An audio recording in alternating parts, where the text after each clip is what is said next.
نحمده ونصلي على رسوله الكريم اما بعد فاعوذ بالله من الشيطان الرجيم بسم الله الرحمن الرحيم رب اشرح لي صدري ويسر لي امري واحلل عقدة من لساني يفقهوا قولي. کوئی اپنا تجربہ شیئر کرے؟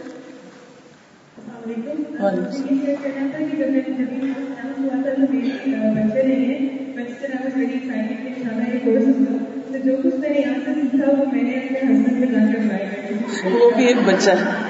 صحیح. بہت اچھا لگا. اور کل ہمارے گھر میں تین ساس اور میری دیورانی آئی تھی تو میں نے ان کے ساتھ سارے لوگوں کو پوائنٹ شیئر کیے.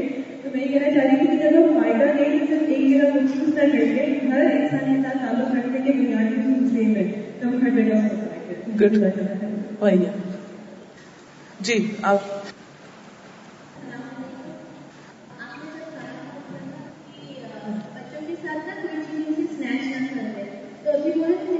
چھوٹی سا دو یہاں پہ بیٹھی ہوئی ہے وہ میری پرس لے کے اسنیچ کر کے بھاگ گئی. تو ہم لوگ نا پہلے یہ سوچے تھے اس کو ایسے ڈانٹ جلدی سے دے دو پرس. تو مجھے ایک دم سے یاد آیا تو میں نے کہا کوئی بات نہیں اس کے سارے پیسے نکال دیے. میں نے کہا اسے چلو آپ کاؤنٹ کیجیے کتنے ہیں اور مجھے ایک ایک کر کے میرے ہاتھ میں دیجیے. تو مجھے ہاتھ میں تو سب ایسے دھیرے دھیرے کر کے سب میرے ہاتھ میں. پھر میں نے کہا ابھی مجھے پرس دیجیے جو اس میں اندر ڈال کے آپ کو دے دوں آپ ہی جا کے کبر میں اچھی طرح سے رکھ دیجیے. تو اس نے مجھے پرس دی, میں نے اس کو اندر ڈالا بند کیا اور اس کو دیا اور اس نے جا کے کبر میں اچھی طرح سے رکھ دیا. مجھے آپ نے اپنے سائن سے بتا رہی ہے کہ میں نے رکھ دیا. تو ماشاء اللہ اب مجھے ایسے لگ رہا ہے اس سے مجھے یہ سبق ہوا کہ میں اگر اس سے جھڑپ کے لیتی تو وہ روتی تو اسی سے بھی 5 منٹ جاتی, اس سے بھی میری 5 منٹ کیونکہ ہم لوگ کو صبر ہی نہیں کرنا. بالکل صبر اور حکمت دونوں نہیں ہوتی نا, کیونکہ بچے جو کچھ ہمیں دیکھتے ہیں کہ ہم کر رہے ہیں وہ وہی کچھ کرنا چاہتے ہیں اور ہم سمجھتے ہیں وہ بچے وہ کر نہیں سکتے اس لیے انہیں کرنے نہیں دیتے اور فوراً ان سے لے لیتے ہیں کہ ہم زیادہ اچھا کر سکتے ہیں اس لیے ہم جلدی سے خود ہی کر لیں. جی السلام علیکم ورحمۃ اللہ وبرکاتہ. وعلیکم السلام ورحمۃ اللہ وبرکاتہ. 4 سال کی بیٹی ہے, وہ جب بھی اسکول سے آتی ہے وہ کبھی بھی اپنے شوز جگہ پہ نہیں رکھتی. میں روز کہتی ہوں لیکن وہ نہیں رکھتی. تو پھر ابھی میں نے اسے جیسے اسائنمنٹ میں بھی لکھا تھا نا تو میں نے اسے پیار سے کہنا شروع کیا بیٹا میری کتنی اچھی بچی ہے اللہ کی ویری ہیپی شوز پلیس نا. تو ایک دن واپس نہیں آئی تو پھر میں نے اس کو مائنڈ نہیں کیا نا, واپس دوسرے دن ہوا نا بیٹا میں بہت خوش ہوتی ہے اگر آپ رکھ دیں. تو پھر اس نے شام کو آ کے جب وہ اٹھی نا نیند تو اس کو یاد آیا اس نے ادھر جا کے اپنے شوز پہنے الحمد للہ. اس سے ایک ایشورنس ہو جاتی ہے نا کہ واقعی جو کچھ ہم بچوں کو دے رہے ہیں وہ بچے لے بھی رہے ہیں اور اس سے سیکھ رہے ہیں. کیونکہ ہم بعض اوقات امپیشنٹ ہو جاتے ہیں کہ ہم اتنے دن سے بتا رہے ہیں اور ابھی تک بچوں میں کوئی چینج نہیں آیا اور انہوں نے کچھ سیکھا نہیں.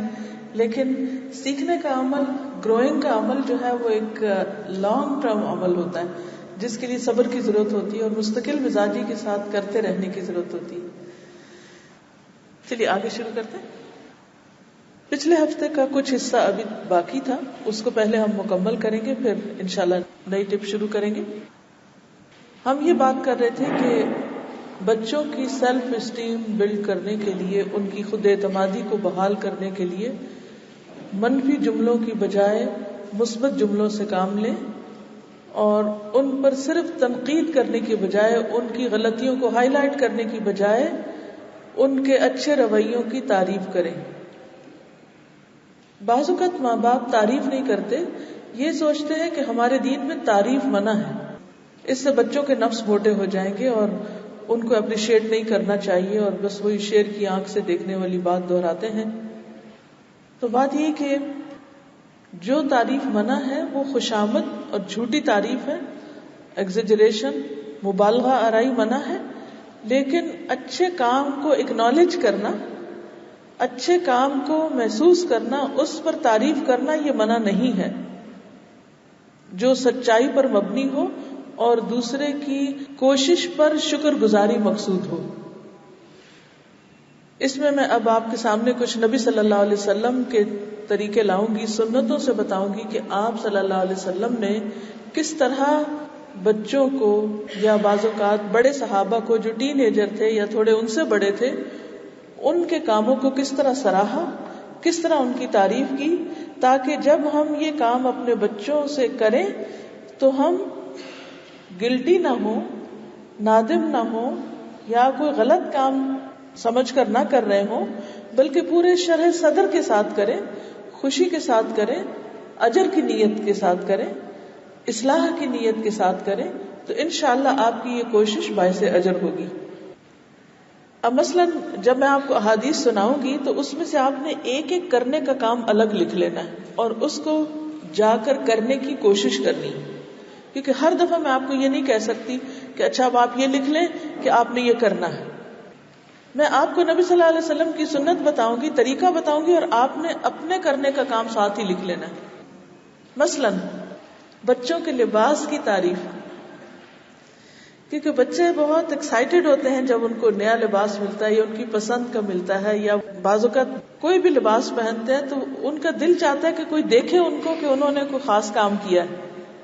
اور بعض اوقات بچے صرف تعریف چاہنے کے لیے کبھی ایک لباس پہنتے ہیں، پھر اتار کے دوسرا، پھر تیسرا۔ مجھے اچھی طرح یاد ہے کہ میری چھوٹی بیٹی جو تھی وہ دن میں بعض اوقات کئی دفعہ اپنے کپڑے تبدیل کر لیتی تھی، تو حالانکہ بچوں سے ایک دفعہ بھی چینج کرانا جو ہے وہ بڑا مشکل لگتا ہے، اور اگر انہیں کہیں کہ یونیفارم اتار دو تو آپ نے دیکھا ہوگا وہ مشکل سے قابو آتے ہیں، اور یونیفارم اتارنے کی عادت بھی ایک مشکل بن جاتی۔ تو جب بھی بچہ کپڑے پہنے، لباس پہنے، تو آپ اس کو دیکھیں، اگر آپ زبان سے نہیں بھی تعریف کر رہے تو آپ اس کو کم از کم مسکرا کے دیکھیں، سر ہلا کے، آنکھوں سے، کسی نہ کسی طریقے سے ایک اپریسیشن کا اظہار کریں کہ تم اچھے لگ رہے ہو، you are looking nice, beautiful. حدیث میں آتا ہے، ام خالد بنت خالد کہتی ہیں کہ میں اپنے والد کے ساتھ نبی صلی اللہ علیہ وسلم کی خدمت میں آئی، ابھی بالکل بچی ہیں، اور پیلے رنگ کی قمیص پہنے ہوئے تھی۔ رسول اللہ صلی اللہ علیہ وسلم نے فرمایا سنہ سنہ۔ عبداللہ کا بیان ہے کہ سنہ حبشی زبان میں عمدہ چیز کو کہتے ہیں، ان کی زبان میں بات کی، یعنی بچے جس زبان کو زیادہ سمجھتے ہیں، انگریزی سمجھتے ہیں یا اردو سمجھتے ہیں، ہندی سمجھتے ہیں، جو بھی وہ زیادہ سمجھتے ہیں اس زبان میں ان سے بات کرنا۔ ام خالد کا بیان ہے کہ میں مہر نبوت سے کھیلنے لگی، یعنی آپ صلی اللہ علیہ وسلم کے پیچھے جو وہ ابری ہوئی جگہ تھی، میرے والد نے مجھے اٹھا لیا، تو رسول اللہ صلی اللہ علیہ وسلم نے فرمایا اسے کھیلنے دو، یعنی والد جھجک رہے ہوں گے کہ آپ اللہ کے رسول ہیں اور یہ بچی اتنی فری ہو رہی ہے آپ کے ساتھ، اور آپ کے اس کو جا کے چھیڑ رہی ہوتا ہے نا، بعض اوقات بچے کوئی بٹن لگا ہوا ہوتا ہے یا کوئی چیز انہونی سی نظر آتی ہے تو بار بار جا کے اس کو فیل کر کے، ٹچ کر کے دیکھتے ہیں یا اس کے ساتھ پلے اراؤنڈ کرنے لگتے ہیں۔ تو آپ نے فرمایا کہ اسے کھیلنے دو، اسے چھوڑ دو، کیونکہ ہم فوراً اٹھا لیتے ہیں، فوراً پکڑ لیتے ہیں، فوراً وہ چیز سے دور کر دیتے ہیں ان کو، اور وہ تجسس کا مادہ ان کے اندر ہی رہ جاتا ہے کہ یہ کیا چیز تھی جو مجھ سے چھین لی گئی۔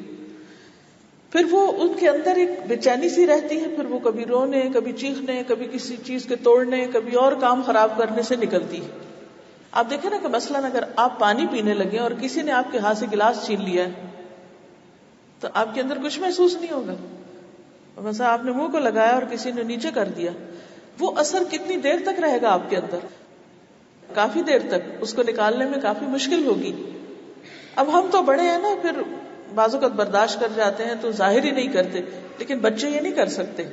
بچے پھر اس کو کسی ایسی صورت میں، کسی ایسی طریقے پر ظاہر کرتے ہیں کہ پھر ہمیں سمجھ نہیں آتا کہ یہ کیا ہو رہا ہے، اور ہم بھول چکے ہوتے ہیں کہ تھوڑی دیر پہلے ہم نے ان کے ساتھ کیا کیا تھا۔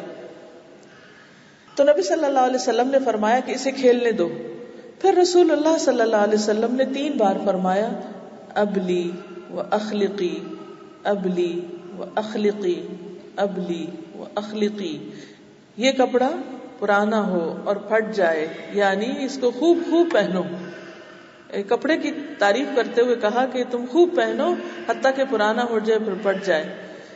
عبداللہ کہتے ہیں کہ وہ کپڑا بہت دنوں تک رہا، یعنی وہ پھٹ نہیں رہا تھا اور ان کے پاس رہا، کیونکہ ہوتا ہے نا کہ جو چیز کسی کو پسند ہو، اب آپ سوچ رہے ہیں کہ ہاں یہ کپڑا پہن کے تو بور ہو جاتا، نہیں، بچے کے حساب سے دیکھیے کہ اگر اس کو کوئی چیز پسند ہو تو وہ کبھی بھی اس کو دینا نہیں چاہے گا۔ مثلاً میں اپنے بچوں سے کہتی ہوں کہ اپنے ہاتھ سے اپنے کپڑے نکالو، کسی کو دو یا ان کو خود نکالو تاکہ ان کو دینے کی عادت پڑے۔ تو مجھے اچھی طرح آتا ہے کہ جب بچے بہت چھوٹے ہوتے ہیں نا تو ان کو اپنے پرانے کپڑے بھی اور جو ان کے پہننے کے نہیں بھی وہ بھی ان کو بڑے پیارے ہوتے ہیں, وہ بھی کسی کو نہیں دینے دیتے. تو آپ صلی اللہ علیہ وسلم نے ایسی دعا دی کہ یہ کپڑا تمہارے پاس ہی رہے. اس سے کیا ہوا کہ بچے کی ایک تسلی ہو گئی اور وہ واقعہ اس کے ذہن میں یاد رہا. اب اس سے کیا پیدا ہوا؟ نبی صلی اللہ علیہ وسلم کی محبت. جب کسی کی محبت دل میں آ جاتی تو اس کی بات ماننا مشکل نہیں لگتی. بچوں کے دل میں اللہ کی محبت, رسول اللہ صلی اللہ علیہ وسلم کی محبت, قرآن کی محبت, دین کی محبت بس ڈال دیں آپ, باقی کام ہو گیا. پھر جب انہیں پتا چلے گا اللہ تعالیٰ نے فرمایا یہ سنت ہے تو وہ خوشی سے کر لیں گے. اس کے لیے آپ کیا کر سکتے ہیں؟ اچھے اچھے واقعات آپ ان کو سنا سکتے ہیں. مثلاً یہی کہانی آپ اپنے بچے کو سنا سکتے ہیں. پھر اسی طرح آپ صلی اللہ علیہ وسلم نے ایک موقع پر تعریفی کلمہ احسنت احسنت, تم نے اچھا کیا, یہ بھی فرمایا. ابو موسیٰ رضی اللہ عنہ سے روایت ہے کہ میں رسول اللہ صلی اللہ علیہ وسلم کی خدمت میں حاضر ہوا. آپ بطحا میں تھے. آپ نے پوچھا کیا تم نے حج کی نیت کی ہے؟ میں نے کہا ہاں. آپ نے دریافت فرمایا کہ تم نے احرام کس چیز کا باندھا ہے؟ میں نے کہا کہ نبی صلی اللہ علیہ وسلم کے احرام کی طرح باندھا ہے, یعنی میں نے یہی نیت کی کہ میرا وہی احرام جو آپ کا احرام. آپ نے فرمایا احسنت, تم نے اچھا کیا, ویل ڈن, گڈ. تو اس طرح کے کلمات سے بھی تعریف کی جا سکتی. پہلے میں نے عرض کیا تھا نا کہ ڈسکرپٹیو تعریف ہو, لیکن بعض اوقات اگر ڈسکرپٹیو نہیں بھی تو جو کام وہ کر چکے ہیں اس کے اوپر اچھا ریمارک. زبیر سے مروی ہے کہ غزوہ احد میں رسول اللہ صلی اللہ علیہ وسلم کے جسم پر 2 زرہیں تھیں, تو ہیوی تھا وہ لوہے کا لباس. آپ صلی اللہ علیہ وسلم ایک پتھر پر چڑھنے لگے تو چڑھ نہ سکے, یعنی اس بوجھ کی وجہ سے. چنانچہ طلحہ رضی اللہ عنہ کو بٹھایا اور نبی صلی اللہ علیہ وسلم ان پر پاؤں رکھ کر چڑھ گئے, یعنی وہ ایک طرح سے سیڑھی بنے. میں نے نبی صلی اللہ علیہ وسلم کو یہ فرماتے ہوئے سنا طلحہ کے لیے جنت واجب ہو گئی, یعنی اس کی اس قربانی کی وجہ سے کہ اس نے اپنا جسم حاضر کر دیا کہ آپ صلی اللہ علیہ وسلم اس کے اوپر پاؤں رکھ کر اوپر چڑھ سکے. یعنی ایک وجہ یہ ہو سکتی ہے کہ وہ لباس بھاری تھا, اور ایک یہ کہ پتھر بہت اونچا تھا جس پہ چڑھنا ویسے مشکل تھا کسی سٹیپ کے بغیر. اب وہاں کوئی ایسی لکڑی یا کوئی سٹول تو نہیں تھا کہ جسے لا کے رکھا جاتا, تو وہ اس جگہ پر جھک گئے کہ جس پر آپ پاؤں رکھ کے اوپر چڑھے, اور اس موقع پر اتنی خوبصورت دعا دی.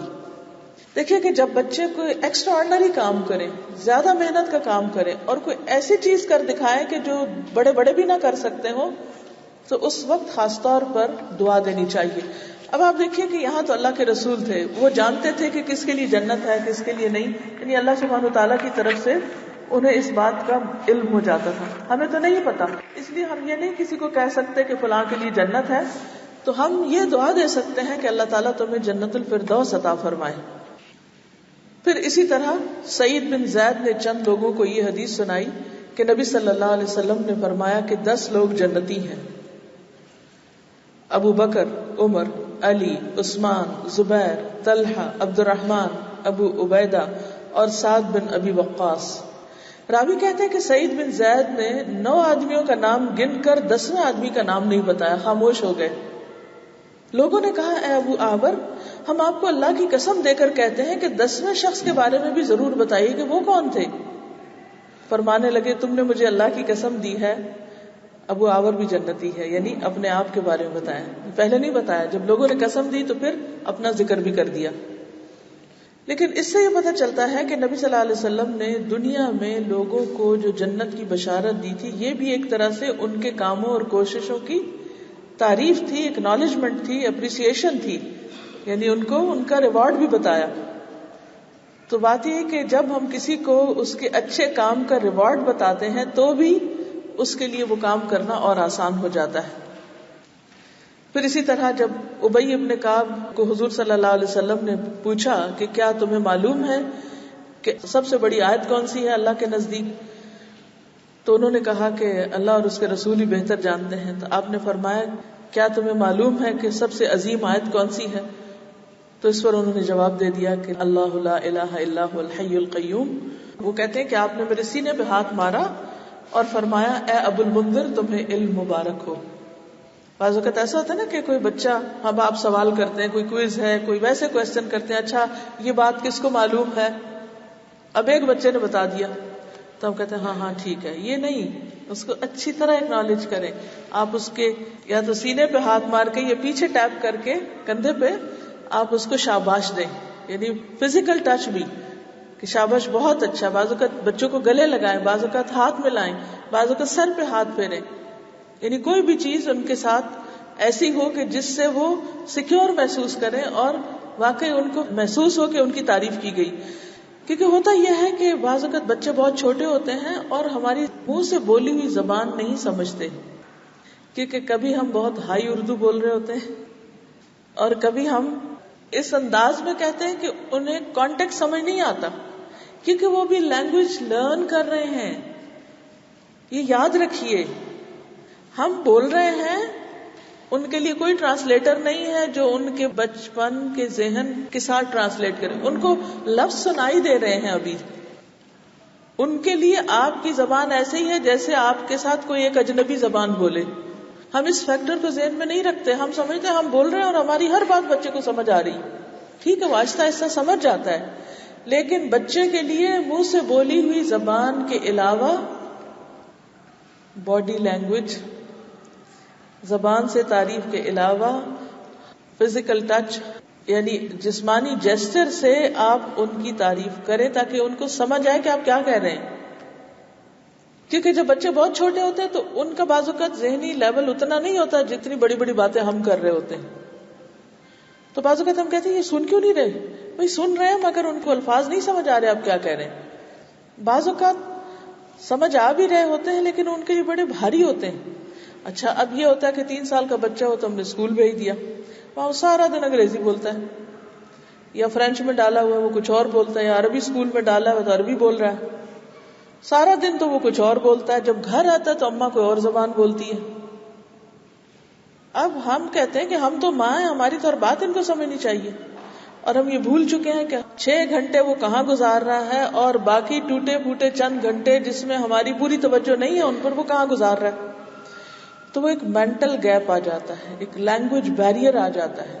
اگر ماں کو وہ زبان نہیں آتی جو بچہ اسکول میں بول رہا ہے تو بچے کی بہت سی باتیں ماں نہیں سمجھتی اور ماں کی بہت سی باتیں بچہ نہیں سمجھ رہا، جس کے نتیجے میں ماں اور بچے کے درمیان ایک ان نیچرل ڈسٹینس ہے اور ہمیں ریئلائز ہی نہیں ہوتا کہ بچہ کس فیز سے گزر رہا ہے. اور ہمیں بس ایک ہی شکایت ہوتی ہے کہ یہ ہماری بات نہیں سنتے اور یہ سمجھتے نہیں اور یہ مانتے نہیں اور یہ وہ نہیں کرتے جو ہم کہہ رہے ہیں. لیکن بچے کا کیا احساسات ہیں اور بچہ کیا سوچ رہا ہے وہ کیوں نہیں ہم سوچتے، اس کے بارے میں ہم غور کیوں نہیں کرتے. تو ہمیشہ بچوں سے بچوں کے لیول پہ آ کے بات کریں، ان کی زبان میں بات کریں. منہ سے الفاظ بولنے کے ساتھ ساتھ باڈی لینگویج بھی ضروری ہے. آپ یوں سمجھے جیسے آپ بہروں سے بات کر رہے ہیں، ٹھیک ہے نا، بہرے سے بات کر رہے ہیں. بہروں سے کس زبان میں بات کی جاتی؟ سائن لینگویج، ٹھیک ہے نا. تو بچوں کے ساتھ بولنے کے ساتھ ساتھ سائن لینگویج بھی ضروری ہے تاکہ وہ سمجھ جائیں کہ آپ کیا کہہ رہے ہیں. جب آپ انہیں کہتے ہیں بگ تو صرف منہ سے بگ کہنا یا بڑا کہنا کافی نہیں،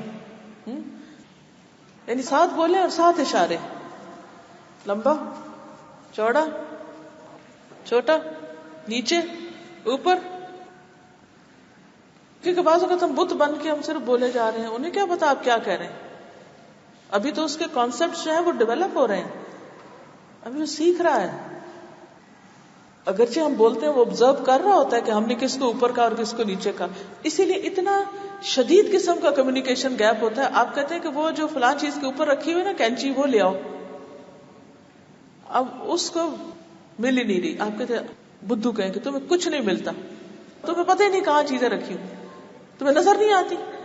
بھائی اس کو نہیں سمجھ آئی کہ آپ نے جس چیز کا بولا، مثلا آپ کہتے ہیں چھتی پہ رکھا ہے، فلانے پہ رکھا ہے، اس کو نہیں پتا. تو یہ جو گیپ ہے اس کو کم کرنا نہایت ضروری ہے. پھر اسی طرح اچھائیوں کا ذکر کر کے تعریف کرنا. رسول اللہ صلی اللہ علیہ وسلم نے ایک مرتبہ فرمایا ابو بکر بہترین آدمی ہے، عمر بہترین آدمی ہے، ابو عبیدہ بن جراح بہترین ہے، اسید بن حذیر بہترین ہے، ثابت بن قیس بہترین ہے، معاذ بن جبل بہترین ہے، معاذ بن عمر بہترین ہے. یعنی ایک ایک کا نام لے کے آپ نے ذکر کیا. جیسے اگر آپ ٹیچر ہیں تو کلاس میں آپ بچوں کا ذکر کر رہے ہیں تو بچوں کے نام لیے، بس یہ نہیں کہ آپ سب بہت اچھے ہیں، یعنی ان کا نام لیجئے. اسی طرح حضرت ابو ہریرہ سے روایت ہے کہ ہم رسول اللہ صلی اللہ علیہ وسلم کے پاس بیٹھے ہوئے تھے کہ سورۃ الجمعہ کی آیتیں نازل ہوئی وآخرین منہم لما یلحقوا بہم. میں نے عرض کی یا رسول اللہ صلی اللہ علیہ وسلم یہ دوسرے لوگ کون ہیں، آخرین کون ہیں؟ آپ نے کوئی جواب نہیں دیا. آخر یہی سوال 3 مرتبہ کیا. مجلس میں سلمان فارسی رضی اللہ عنہ موجود تھے. رسول اللہ صلی اللہ علیہ وسلم نے اپنا ہاتھ سلمان پر رکھا اور فرمایا اگر ایمان سریا پر بھی ہوتا تو بھی ان کی قوم میں سے کچھ لوگ وہاں تک پہنچ جاتے. یا یوں فرمایا کہ آدمی ان لوگوں میں سے اس تک پہنچ جاتا، یعنی سریا تک پہنچ جاتا، یعنی ان کی قوم. تو پہلے یہ کہ نبی صلی اللہ علیہ وسلم نے جواب کیوں نہیں دیا؟ ہو سکتا ہے کہ ابھی آپ انتظار کر رہے ہو کہ آپ کو خود صحیح چیز معلوم ہو. دوسری بات یہ ہے کہ آپ صلی اللہ علیہ وسلم نے حضرت ابو سلمان فارسی کی تعریف کی، نہ صرف یہ کہ ان کی بلکہ ان کی قوم کی، اور صرف زبان سے نہیں بولے بلکہ ہاتھ رکھ کے ان پہ بات کی کہ یہ اس کی طرف اشارہ ہے، اور پھر ان کے ایمان کی خاص طور پر تعریف کی اور ان کی بہادری کی اور ان کی جرت کی اور ان کی محنت اور ان کی کوشش کی. پھر اسی طرح ہم نے یہ بھی ذکر کیا تھا کہ نان کریٹیکل سٹیٹمنٹس دینا ہے. جب ہم دیکھیں کہ کوئی غلطی ہو رہی ہے تو صرف تنقید کے ذریعے اصلاح نہیں کریں بلکہ اس تنقیدی جملے کو پازیٹو میں بدل دیں. اس کے بارے میں ایک روایت میں آتا ہے، ابو بکر رضی اللہ عنہ سے روایت ہے کہ وہ رسول اللہ صلی اللہ علیہ وسلم کے پاس آئے تو آپ اس وقت حالت رکوع میں تھے، اس لیے صف تک پہنچنے سے پہلے ہی انہوں نے رکوع کر لیا، یعنی سیدھے چل کے آنے کی بجائے رکوع میں آنے لگے. پھر اس کا ذکر نبی صلی اللہ علیہ وسلم سے خود ہی کیا بعد میں کہ آپ رکوع میں تھے تو میں بھی پیچھے سے آ رہا تھا تو رکوع میں آنے لگا. تو آپ نے فرمایا اللہ تمہاری حرص میں اضافہ کرے، آئندہ ایسا نہیں کرنا. اچھا اگر ہم نے غلطی بتانی ہوتی تو کیا کہتے؟ یہ تو انتہائی غلط کیا تم نے، ایسا نہیں کرنا چاہیے تھا. لیکن پہلے آپ نے اپریشیٹ کیا اور وجہ جانی کہ وہ پیچھے سے کیوں رکوع میں آ گئے. اس کی وجہ غلطی کرنا نہیں تھی، اس کی وجہ یہ تھی کہ حضور صلی اللہ علیہ وسلم کی پیروی کرنا، لیکن طریقہ ٹھیک نہیں تھا اس پیروی کا. تو آپ نے فرمایا اللہ تمہاری اس حرص میں کہ تم اتباع رسول کر رہے ہو، اللہ اس میں اور اضافہ کرے، لیکن نیکسٹ ٹائم ایسے نہیں کرنا. یہ نہیں کہا کہ اس ٹائم تم نے غلط کیا، کہا نیکسٹ ٹائم ایسے نہیں کرنا، آئندہ ایسے نہیں کرنا. اب آپ دیکھیے کہ بچہ کو غلطی کرتا ہے لیکن جو غلطی اس نے کی اس میں بھی محنت لگی اس کی. مثلاً آپ نے بیٹی کو کہا چائے بنا کے لاؤ، وہ بیچاری کس مشقت کے ساتھ چائے کا کپ بنا لائی. اب وہ جب آپ نے منہ کو لگائی تو پینے کے قابل نہیں تھی.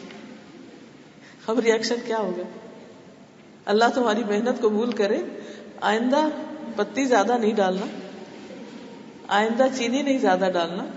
ایک تو یہ ہے، اور دوسرے کیا، یہ کیا بنا لے، منہ بسور کے اور جاؤ گرا دو اس کو سنک میں، کو پینے کے قابل ہے. ابھی وہ سیکھ رہی ہے، ابھی وہ بار بار غلطی کرے گی، کبھی چینی زیادہ ہو جائے گی، کبھی پتی زیادہ ہو جائے گی، کبھی پانی زیادہ ہو جائے گا، کبھی دودھ زیادہ ہو جائے گا، کبھی کچی ہوگی، کبھی بہت پک جائے گی، یہ سب کچھ ہوگا. اب اتنی دفعہ تو دے نا غلطی کرنے میں، ایک دفعہ ایک چیز زیادہ ہو، ایک دفعہ ایک چیز کم ہو جائے، ایک دفعہ پک زیادہ جائے، ایک دفعہ کچی رہ جائے، آل دیز ٹائمز. لیکن ہمارا دل کہاں سے اتنا بڑا ہو کہ ہم اس کو حوصلے سے برداشت کر لیں پہلے، اور پھر کہیں کہ اللہ تمہاری کوشش قبول کرے، اللہ تمہیں جزائے خیر دے، آئندہ یہ نہ کرنا. تو جب ہم بلنٹلی اس کو ریفیوز کر دیتے ہیں نا اور اس کو بس ریجیکٹ کر دیتے ہیں تو پھر آئندہ نہ وہ ٹھیک ہوتا نہ کچھ اور ٹھیک ہوتا ہے، کانفیڈنس لوز کر جاتے ہیں.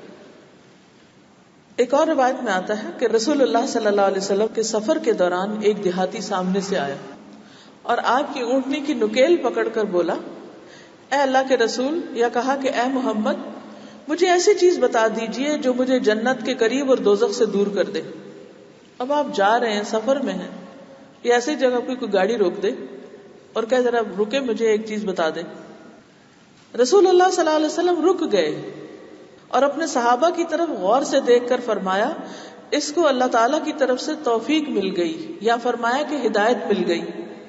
پھر دیہاتی سے فرمایا تم نے کیا کہا تھا؟ دیہاتی نے دوبارہ وہی عرض کیا. رسول اللہ صلی اللہ علیہ وسلم نے فرمایا تم اللہ کی عبادت کرو اور اس کے ساتھ کسی کو شریک نہ کرنا، نماز پابندی سے پڑھو، زکوٰۃ ادا کرو اور رشتہ داروں سے میل جول رکھو، بس اب میری اونٹنی چھوڑ دو. اچھا آپ نے نوٹ کیا ہوگا کہ جب آپ گھر سے نکلنے لگتے ہیں نا تو بچوں کو سارے کام اس وقت یاد آتے ہیں اور وہ آپ کی ٹانگیں پکڑ کے کھڑے ہو جاتے ہیں کہ اچھا مجھے یہ بھی بتا دیں، یہ چیز بھی بتا دیں، یہ بھی بتا دیں. اس وقت پھر آپ کیا کرتے ہیں؟ یعنی یہ کوئی معمولی وقت نہیں ہے، یہ غیر معمولی وقت ہے. مثلا آپ نے گاڑی نکالی پورچ سے اور بیٹی نے دروازہ کھولا، بھاگتی ہوئی آئی، ایک منٹ ٹھم ٹھم ٹھم، رک جائیں. اچھا ابھی کیا ہے؟ اچھا یہ بتا دیں، یہ بتا دیں، یہ بتا دیں، اور کچھ نہیں تو اچھا آپ کب آئیں گی؟ اچھا اس وقت ہمارا جواب کیا ہوتا ہے یہ بتائیے. اس وقت ہم کیا کہتے ہیں، کیا کرتے ہیں؟ اس وقت ہم سارا پیشنس لوز کر جاتے ہیں کہ تمہیں اب یاد آیا، پہلے کیوں نہیں پوچھا تھا. لیکن یہ کہ بچے عموماً نا ٹالتے رہتے ہیں، جو بالکل آخری وقت ہوتا ہے پھر کہتے ہیں اچھا جلدی سے کر لو. تو اب آپ کو ہی صبر کرنا ہے. آپ یہ کہہ سکتے ہیں کہ ٹھیک ہے آج تو میں نے بتایا، کل آپ رات کو پوچھ کے رکھیں. اور یہی وہ وقت ہوتے ہیں جس میں ہم بچوں کے دل توڑ کے نکلتے ہیں گھر سے، پھر وہ پیچھے اکیلے ہوتے ہیں اور اپنے آپ کو ڈستے رہتے ہیں. یعنی خوشی سے نہیں رخصت کرتے، خوشی سے نہیں رخصت ہوتے، کیونکہ ہم جلدی میں ہوتے ہیں. تو یہ ہے تو چھوٹی چھوٹی چیزیں، لیکن ان کے پھر اثرات بہت ہوتے ہیں. یعنی ان کی شخصیت پر اثر پڑ جاتا ہے، ان کے دل میں ہمارے بارے میں ایک منفی یا مثبت امیج بن جاتا ہے. تو وہ کیا امیج ہے جو آپ نے بچوں کے ذہن میں اپنا بنا رکھا ہے؟ وہ کیا گواہی دیتے ہیں کہ آپ کون ہیں؟ ایک نیچرل محبت تو قدرتی پیار اللہ نے ڈالا ہے ان کے دل میں ہمارے لیے، لیکن اس کے ساتھ ساتھ بچے کیا سوچتے ہیں آپ کے لیے. ہم سب اپنے ماں باپ کے بارے میں کس طرح سوچتے تھے بچپن میں، جب انہوں نے کبھی کوئی ایسی حرکت کی ہمارے ساتھ، ہمارے دوستوں کے سامنے جھڑک دیا، یا ہمیں کہیں ایسی جگہ پر جہاں جانا بہت ضروری تھا جانے سے روک دیا، یا کوئی چھوٹی سی جائز خواہش نہیں پوری کی. یعنی کوئی بھی ایسی چیز وہ زندگی بھر نہیں بھولتی، وہ نہیں بھولتی باتیں. پھر چلیں انسان ہے ہم بھی، کبھی کبھار تو ہو ہی جاتا ہے، لیکن اس کو روٹین نہ بننے دیں. پھر پچھلی دفعہ یہ بھی بات ہوئی تھی کہ تھوڑا سا ڈسکرپٹیو پریز، یہ بھی توجہ دینے کا ایک انداز ہے. ابن مسعود رضی اللہ عنہ فرماتے ہیں کہ میں عقبہ بن ابی معیط کی بکریاں چراتا تھا. ایک دن نبی صلی اللہ علیہ وسلم ابو بکر رضی اللہ عنہ کے ساتھ مشرکین سے بچ کر نکلتے ہوئے میرے پاس سے گزرے. فرمایا اے لڑکے کیا تمہارے پاس دودھ ہے؟ میں نے عرض کیا جی ہاں، لیکن میں اس پر امین ہوں، امانت دار ہوں، لہٰذا میں آپ کو کچھ پلا نہیں سکوں گا. نبی صلی اللہ علیہ وسلم نے فرمایا کیا کوئی ایسی بکری تمہارے پاس ہے جس پر نر جانور نہ کودا ہو؟ میں نبی صلی اللہ علیہ وسلم کے پاس ایک ایسی بکری لے کر آیا. نبی صلی اللہ علیہ وسلم نے اس کے تھن پر ہاتھ پھیرا تو اس میں سے دودھ اتر آیا. نبی صلی اللہ علیہ وسلم نے اسے ایک برتن میں دوہا، خود بھی پیا اور ابو بکر کو بھی پلایا. یعنی ایک ہوتا ہے نا جو بکری دودھ دے رہی ہوتی ہے، وہ تو دے رہی ہوتی ہے، کچھ بکریاں ہوتی ہیں کہ جن کا دودھ ختم ہو چکا ہوتا ہے. پھر تھن سے مخاطب ہو کر فرمایا کہ سکڑ جاؤ. وہ دوبارہ سکڑ گئے. تھوڑی دیر کے بعد میں نبی صلی اللہ علیہ وسلم کی خدمت میں حاضر ہوا اور عرض کیا یا رسول اللہ صلی اللہ علیہ وسلم مجھے بھی یہ بات سکھا دیجیے. نبی صلی اللہ علیہ وسلم نے میرے سر پر ہاتھ پھیرا اور مجھے دعا دی کہ اللہ تم پر اپنی رحمت نازل فرمائے، تم چھوٹے سے سمجھدار بچے ہو. اس ڈسکرپٹیو جملہ ہے، تم چھوٹے ہو لیکن سمجھدار ہو. ایک روایت میں ہے کہ پھر میں نے نبی صلی اللہ علیہ وسلم کے منہ سے 70 سورتیں یاد کی ہیں جن میں مجھ سے کوئی جھگڑا نہیں کر سکتے، اتنی اچھی طرح مجھے یاد ہے. اب یہ 70 صورتیں یاد کرنے کا شوق کہاں سے پیدا ہوا؟ اس تعریفی جملے سے کہ تم چھوٹے سے سمجھدار بچے ہو. جب ہم بچوں کو کہتے ہیں نا تم ماشاءاللہ بہت سمجھدار ہو، یا کسی اور کو بتا رہے ہوتے کہ ہمارا بچہ بہت سمجھدار ہے، تو اس سے اس کے اندر ایک کانفیڈنس ہوتا ہے اور وہ پھر سمجھدار بن کے دکھاتا ہے. جب ہم بار بار کہتے ہیں کہ بہت بے وقوف ہو، تو پھر وہ کہتا ہے کہ میں تو ہوئی بے وقوف، اس لیے خوب بے وقوفیاں کر لوں، کیونکہ ٹائٹل تو مل ہی گیا، ٹیگ لگ ہی گیا، تو پھر وہی کروں جو ہوں، جو سمجھا جاتا ہوں. تو اس لیے منفی جملے تو بالکل نکال دیں، کیونکہ وہ ہمارے اعمال نامے میں بھی منفی لکھے جائیں گے. یہ نہیں کہ وہ بچوں کو ہی نقصان دے رہے ہیں، وہ ہمیں بھی دیتے ہیں. پھر اسی طرح ایک اور روایت ہے، ابو سعید خدری سے مروی ہے کہ نبی صلی اللہ علیہ وسلم نے خطبہ دیا اور فرمایا، اپنی صحبت اور اپنی دولت کے ذریعے تمام لوگوں سے زیادہ مجھ پر احسان کرنے والے ابو بکر ہیں. اگر میں کسی کو خلیل بناتا تو ابو بکر کو بناتا، لیکن اس کے بدلے میں اسلام کی برادری اور دوستی کافی ہے. مسجد میں ابو بکر رضی اللہ عنہ کے دروازے کے سوا تمام دروازے بند کر دیے جائیں، یعنی آپ کی وفات سے پہلے کی بات ہے یہ، کہ آپ نے باقی دروازے بند کر دیے، ابو بکر کا دروازہ بند نہیں کیا جو مسجد کی طرف نکلتا تھا یا کھلتا تھا. اب یہ جو تعریف ہے آپ کی ابو بکر رضی اللہ تعالیٰ عنہ کی، ایک اور موقع پر آتا ہے نا کہ میں نے سب کے احسان کا بدلہ دے دیا لیکن ابو بکر کے احسان کا بدلہ نہیں دیا. تو اگر بچوں میں سے کوئی ایک بچہ بہت زیادہ فرما بردار ہے یا اچھا کام کرتا ہے تو اس کے رویے کو بھی اکنالج کرنا چاہیے، لیکن کمپیریزن نہ کریں کہ اچھا فلاں تو بہت اچھا اور یہ بہت نیچے، یہ نہیں کریں. جب اچھے انداز میں آپ تعریف کریں گے تو انشاءاللہ اس سے، یعنی اس حد تک اور اس انداز سے کہ باقی بچوں کے لیے وہ رول ماڈل بن جائے، وہ اس کو لک فارورڈ کریں، حسد نہ کریں. اس چیز کا آپ نے خیال رکھنا ہے. جب ایک کو پیار کریں تو دوسرے کو بھی کریں، جب ایک کی تعریف کریں تو دوسرے کی کسی اور چیز میں کر دیں، تاکہ وہ یہ محسوس نہ کرے کہ ہمارے اندر تو کوئی خیر ہی نہیں ہے، ہم کچھ نہیں کرنے کے قابل. یہ احساس نہیں آنے دینا، یعنی جہاں ایک کی تعریف کرنی ہے وہاں دوسرے کی بھی دلداری کرنی ہے. پھر اسی طرح ابو موسیٰ سے روایت ہے، ابو موسیٰ اشعری، کہ رسول اللہ صلی اللہ علیہ وسلم نے ابو موسیٰ سے فرمایا، اگر تم مجھے گزشتہ رات دیکھتے جب میں تمہارا قرآن سن رہا تھا، یقیناً تمہیں آل داؤد کی خوش الہانی سے حصہ ملا ہے. یعنی ایک مرتبہ حضور صلی اللہ علیہ وسلم گزر رہے تھے حضرت ابو موسیٰ اشعری کے گھر کے پاس سے، تو ان کے قرآن پڑھنے کی آواز سنائی دی. آپ وہاں رک گئے اور سنتے رہے خاموشی سے، پھر چلے گئے. اور آپ نے اس موقع پہ فرمایا کہ لقد اوتی مزمارا من مزامیر آل داؤد، کہ ان کو آل داؤد کی خوش الہانی میں سے حصہ ملا ہے، یعنی ان کی آواز بھی بہت خوبصورت ہے. اب آپ دیکھیے کہ اگر ہمارا بچہ اچھے آواز میں، اچھے انداز میں قرآن پڑھ رہا ہو تو ہم کریں گے تعریف؟ مشکل ہوگی کہ ہاں ان کو شے مل جائے گی اور یہ تو اس کا نفس موٹا ہو جائے گا اور بگڑ جائے گا اور پھر یہ تو اپنے آپ کو پتہ نہیں کیا سمجھ لے گا. نہیں، دیکھیے آپ نے فرمایا اگر تم مجھے گزشتہ رات دیکھتے کہ جب میں تمہارا قرآن سن رہا تھا. بعض اوقات ایسا ہوتا ہے نا کہ بچے کو اچھا سا کام کرے تو اور آپ خاموشی سے دیکھ رہے ہوتے ہیں ایک طرف سے یا سن رہے ہوتے ہیں، پھر اس کے بعد آپ اس کو اپریشیٹ کرتے ہیں. وہ کہتے ہیں کہ ہاں میں یہ کر رہا تھا، ہاں میں دیکھ رہی تھی جب تم یہ کر رہے تھے. تو بچے کے لیے اتنا ہی کافی ہوتا ہے کہ ہاں ماں دیکھ رہی تھی. اب مثلا میرا بیٹا چھوٹی چھوٹی ویڈیو بناتا ہے، تو بنانے کے بعد جب اپلوڈ کر لیتا ہے تو مجھ سے پوچھتا ہے آپ نے دیکھی، آپ کو کیسی لگی؟ اور جب میں بتاتی ہوں کہ ہاں میں نے دیکھی، یہ چیز اچھی تھی، یہاں امپروومنٹ چاہیے تھی، تو پہلے اچھی بات کا ذکر اور پھر وہ جس کو امپروو کرنا چاہیے، کیونکہ جس چیز کو امپروو کرنا چاہیے وہ بھی ہمارا ہی فرض ہے نا کہ ان کو بتائیں. اگر ہم وہ نہیں بتائیں گے کہ جہاں امپروومنٹ کی گنجائش ہے تو اس سے بھی پھر وہ شیر ہو جائیں گے غلط کام کرنے پر. اور جو اچھا کیا اگر ہم اپریشیٹ نہیں کریں گے تو جو اپریشیٹ کرے گا وہ اسی کی بات سننے لگیں گے، پھر وہ ہماری نہیں سنیں گے. تو اس چیز کا موقع نہ آنے دیں. اور تعریف میں بھی ایک ہوتی ہے جنرل سی تعریف، ایک ہوتی ہے اسپیسیفک کہ یہ پارٹ، یہ چیز یوں اس وجہ سے اچھی ہے، کیپ اٹ اپ، اور یہ چیز اس سے بہتر یوں ہو سکتی ہے. اس میں بھی گائیڈ کرنا ضروری ہوتا ہے.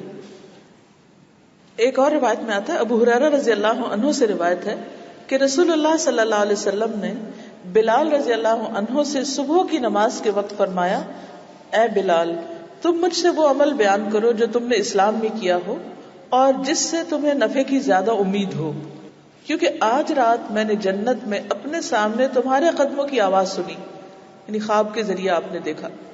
بلال نے عرض کیا، میں نے اسلام میں کوئی ایسا عمل نہیں کیا جس کے فائدے کی مجھے زیادہ امید ہو سوائے اس کے کہ جب میں رات یا دن کے وقت کامل طریقے سے وضو کرتا ہوں تو اس وضو سے جس قدر اللہ نے میرے مقدر میں لکھا ہوتا ہے نماز پڑھ لیتا ہوں، یعنی جب بھی وضو کرتا ہوں تو کچھ نفل پڑھ لیتا ہوں، تو یہ مجھے اپنا عمل دوسرے اعمال کی نسبت بہتر لگتا ہے۔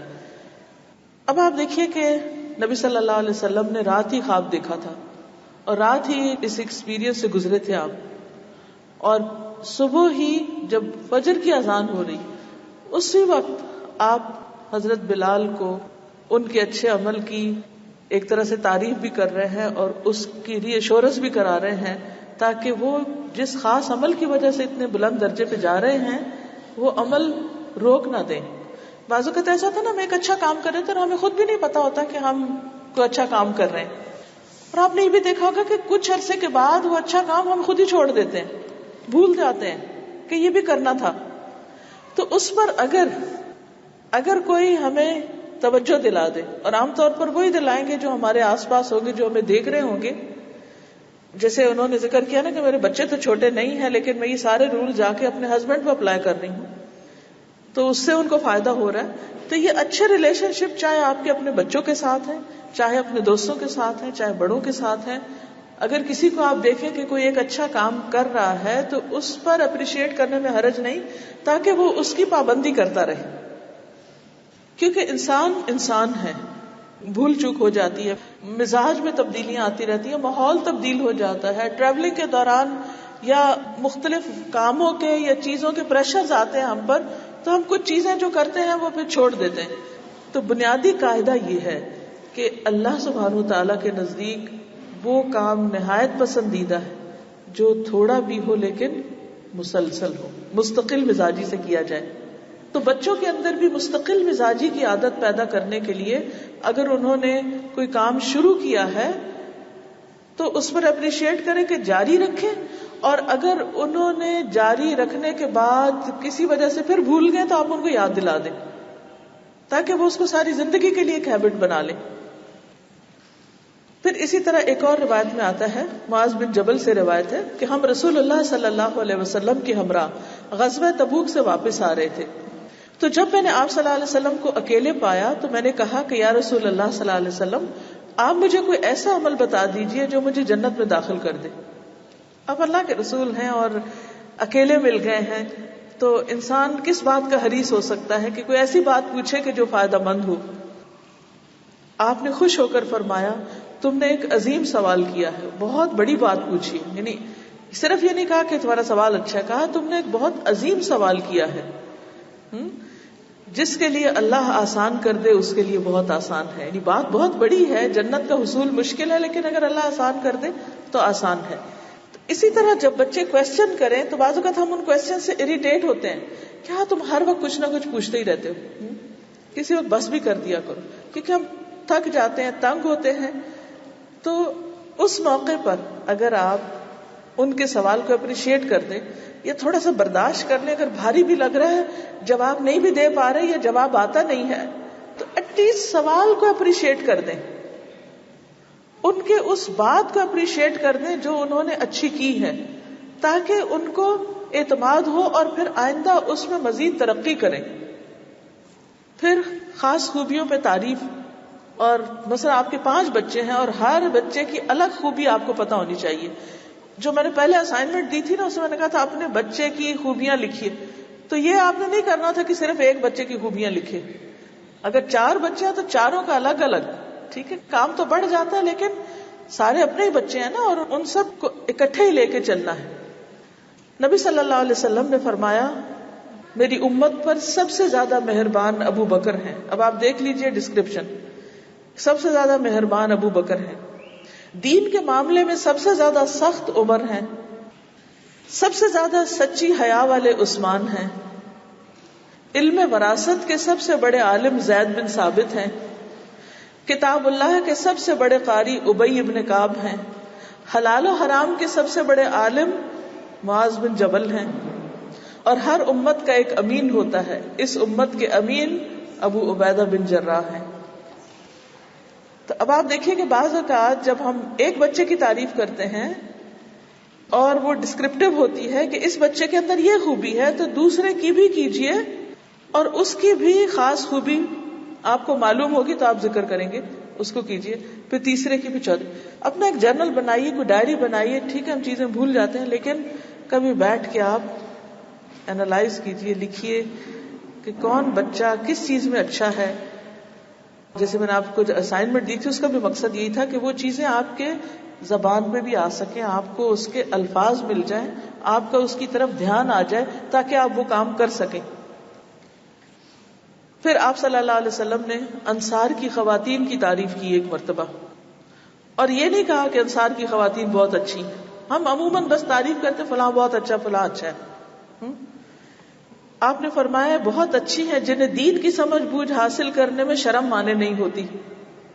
ان کی تعریف اس معاملے میں کی۔ قریش کی عورتوں کی تعریف کی کہ یہ اپنے بچوں پہ بڑی مہربان ہوتی اور اپنے شوہر کے مال کی بڑی حفاظت کرنے والی ہوتی۔ ڈسکرپٹیو تعریف۔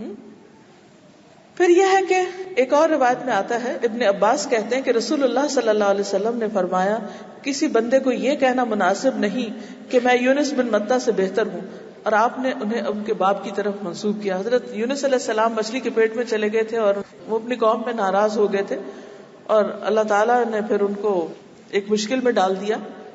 تو فرمایا کہ اس واقعے کی وجہ سے کوئی ان کی تعریف اور مقام میں کمی نہ کرے۔ تو اسی طرح بعض اوقات ایسا بھی ہوتا ہے کہ کوئی ایک بچے سے بہت بڑی غلطی ہو جاتی اور اس پر آپ اس کو سزا بھی دے دیتے، غلطی بھی ہوگی، سزا بھی ہوگی، معاملہ صاف، آپ پچھلی بات کو بار بار نہیں دہرانا، اور دوسرے بچوں کو یہ ریئلائز کرانا ہے کہ کوئی یہ نہ سمجھے کہ تم اس سے بہت بہتر ہو اور اس وجہ سے کہ اس سے غلطی ہوگی تو وہ بالکل ہی نظروں سے اتر گیا۔ نہیں، غلطی ہوئی، سزا ہوئی، جھڑکا، ناراض ہوئے، اس کے بعد ایسے ہو گئے جیسے کچھ ہوا ہی نہیں، کیونکہ اصل مقصود کیا ہے، پیچھے بھی میں آپ کو بتا چکی ہوں، بچوں کو برا نہیں کہنا، ان کی جو خاص غلطی ہے اس کو ایکسپلین کرنا ہے کہ یہ بات غلط ہے تو کیوں غلط ہے، اس وجہ سے ان کے ساتھ ناراض ہونا ہے۔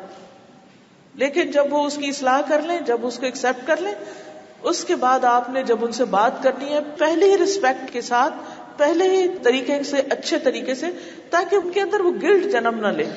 آپ کو معلوم ہے کہ یہ جو گلٹ ہوتی ہے نا کہ میں نے غلط کیا اور پتہ نہیں مجھے معافی ملی کہ نہیں، پتہ نہیں اب میرا امیج ٹھیک ہوا کہ نہیں، پتہ نہیں اب میں، وہ اندر سے کھا جاتا ہے انسان کو، اور یہ شخصیت کے لیے انتہائی نقصان دہ، ان کا کانفیڈنس شیٹر ہو جائے گا۔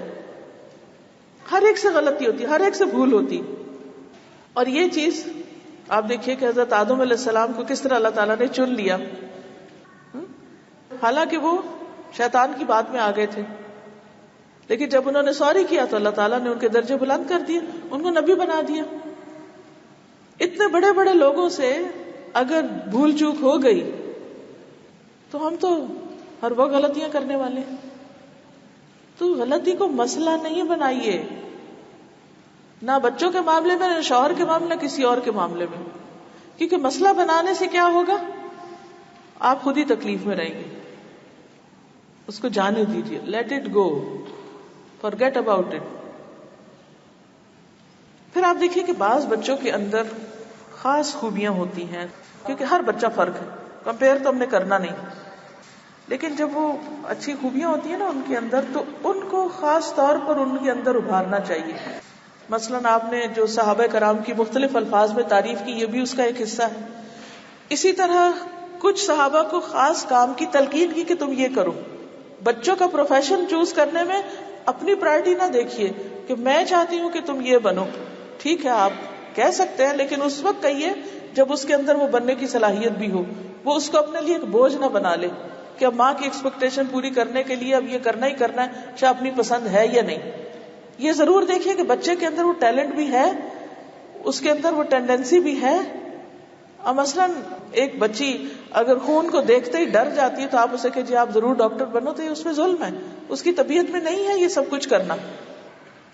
تو بچوں کے پروفیشن کا انتخاب ہو یا ان کے رشتوں کی بات ہو یا کسی بھی چیز کی پریشرائز نہ کریں، ان کی مرضی کے خلاف بہت زیادہ ان کو مجبور نہ کریں. اس کا یہ مطلب نہیں کہ ہم انہیں گائیڈ بھی نہ کریں اور چھوڑ دیں ہر معاملے میں، نہیں، انہیں بتائیں اور ان کے ڈر کو اوور کم کریں، یعنی اینالائز کریں اور ان کو پھر گائیڈ کریں کہ یہ ڈرنے کی بات نہیں ہے. اور جب آپ ان کا حوصلہ بڑھائیں گے تو وہ بڑی جمپ میں لگا لیں گے. اب مثلاً ابن عباس کو حضور صلی اللہ علیہ وسلم نے دین کی سمجھ بوجھ حاصل کرنے کی ترغیب دی. ابن عباس کہتے ہیں کہ نبی صلی اللہ علیہ وسلم بیت الخلاء میں داخل ہوئے تو میں نے ان کے لیے وضو کے پانی کا برتن رکھا. تو آپ نے پوچھا یہ کس نے رکھا ہے؟ بچے نے پانی دیا آپ کو، تو بتایا گیا کہ ابن عباس نے رکھا ہے. تو اس موقع پر آپ نے فرمایا کہ اے اللہ اسے دین کی سمجھ عطا کر. ایک اور موقع پر ابن عباس کہتے ہیں کہ نبی صلی اللہ علیہ وسلم نے مجھے سینے سے لگایا اور فرمایا اے اللہ اسے حکمت کا علم عطا کر. تو اس تعریف اور اس دعا سے دراصل آپ صلی اللہ علیہ وسلم نے ان کو ڈائریکشن دے رہا تھا. مثلاً آپ اپنے بچے کو سینے سے لگا کر جو بھی آپ اسے بنانا چاہتے اس کی دعا دے دیں، یا اللہ میرے اس بچے کو یہ بنا دے. تو وہ ایک پیار اور محبت اور دعا اور ایک اعتماد اس پر، وہ واقعی اس کی سوچ کو بدل دے گی اور اس طرح وہ سوچنے لگے کہ ہاں مجھے بننا ہی ہے، مجھے کرنا ہی ہے.